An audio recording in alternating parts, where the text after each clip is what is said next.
గ్యారంటీలో భాగంగా కాంగ్రెస్ సర్కార్ మహిళలు ఆర్టీసీ బస్సుల్లో ఉచితంగా ప్రయాణించేలా మహాలక్ష్మి పథకాన్ని విజయవంతంగా అమలు చేస్తోంది.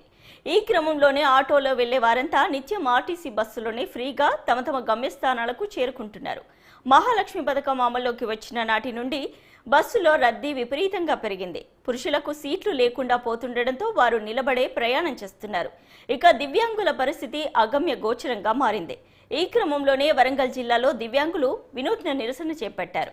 వర్ధనపేట పరిధిలోని ఆర్టీసీ బస్సులో దివ్యాంగులకు కేటాయించిన సీట్లలో మహిళలకు కూర్చుని ప్రయాణిస్తున్నారని ఆరోపించారు. వారి వల్ల ఆర్టీసీ బస్సు ఎక్కని పరిస్థితులు నెలకొన్నాయని వాపోయారు. అందుకే తమకు బస్సుల్లో 3 సీట్లు కేటాయించాలని డిమాండ్ చేస్తూ చీర కట్టుకుని నిరసన తెలిపామని దివ్యాంగులు పేర్కొన్నారు.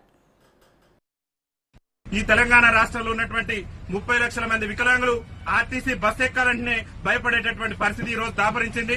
ఇవాళ మహిళలు వచ్చి మాకు వికలాంగులకు ఉన్నటువంటి సీట్లలో కూడా ఆధిపత్యం చెలాయిస్తూ వికలాంగుల సీట్లలో కూడా వారు కూర్చోవడం వల్ల వికలాంగులు చాలా తీవ్రమైనటువంటి ఇబ్బందులు ఎదుర్కొనేటటువంటి పరిస్థితి ఉంది. కాబట్టి తెలంగాణ రాష్ట్ర ముఖ్యమంత్రి రేవంత్ రెడ్డి గారిని, అదేవిధంగా తెలంగాణ రాష్ట్ర మంత్రి పొన్నం ప్రభాకర్ గారు రవాణా శాఖ మంత్రికి ఉన్నారు. కాబట్టి తక్షణమే బాధ్యత తీసుకొని వికలాంగులకు గతంలో ఉన్నటువంటి 1 సీటుకు మరో 2 అదనపు సీట్లు కేటాయించి వికలాంగుల సీట్లలో వికలాంగులే కూర్చునే విధంగా రాష్ట్ర ప్రభుత్వం వెంటనే చర్యలు తీసుకోవాలని చెప్పేసి కూడా భారత వికలాంగుల హక్కుల పరిరక్షణ సమితి ఆధ్వర్యంలో ఈ రోజు వరంగల్ జిల్లా వర్ధనపేట ఆర్టీసీ బస్టాండ్ లో మేము చీరలు కట్టుకుని రాష్ట్ర ముఖ్యమంత్రి గారు కనువిప్పగలగాలి, వికలాంగుల పరిస్థితి ఆర్టీసీ బస్సులు ఎంత దయనీయంగా తయారైందనేది రాష్ట్ర ముఖ్యమంత్రి గారు కనువిప్పగలగాలని చెప్పేసి ఇలా